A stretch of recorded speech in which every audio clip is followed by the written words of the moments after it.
Kalau bicara bagaimana kita mengajak anak kita untuk bertakwa kepada Allah Azza wa Jalla, tentunya anak itu perlu contoh dari orang tuanya.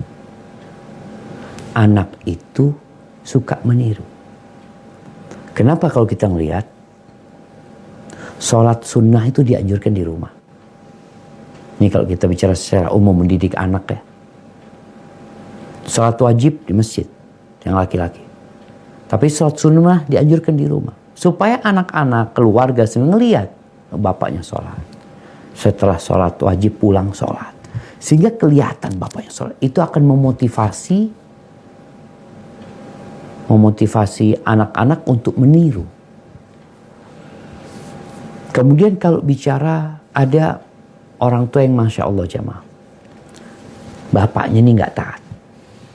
Bapaknya gak, ya ibadahnya kurang. Ini karena salah pilih suami ya. Bapaknya gak ke masjid, sholatnya bolong-bolong. Sang ibu ingin anaknya sholat, maka ibunya ini nganter anaknya ke masjid ya. Diantar ke masjid, sholat di masjid. Setelah pulang ditunggu berangkat. Naik motor waktu itu ceritanya. Artinya kondisinya bertakwalah kepada Allah sesuai dengan kemampuan kalian. Perlu mengkondisikan.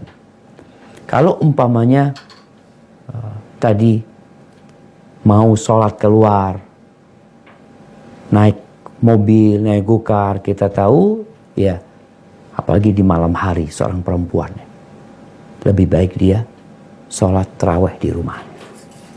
Kalau memang anak dia tadi dikatakan belum balik, ya nggak ada masalah.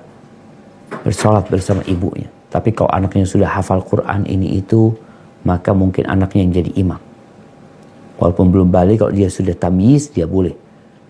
Kemudian jangan cari masjid yang jauh. Ada masjid-masjid yang dekat mungkin. Tapi kalau kondisinya kita ini punya anak didik, kita mau bawa anak-anak didik ke masjid, silahkan. Atau kalau ada orang yang di asrama, umpamanya tinggal di asrama, kemudian ingin mengadakan sholat tarawih, bisa panggil imam. Orang menjadi imam di tempat itu. Jadi intinya seorang perempuan dengan segala keterbatasannya, kalau tadi dikatakan sudah lama meninggalkan kajian ya, hendaklah berusaha untuk ngaji kembali, belajar kembali.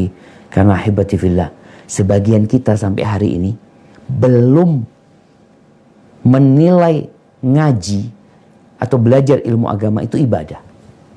Dalam bayangan dia, ibadah itu ya sholat. Itu ibadah. Subhanallah.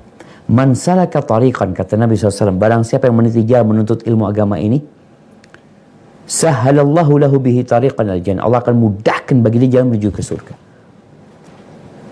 Dan bicara ilmu agama juga, Nabi SAW mengatakan, man yuridillahu bihi khairan yufaqihu fid din.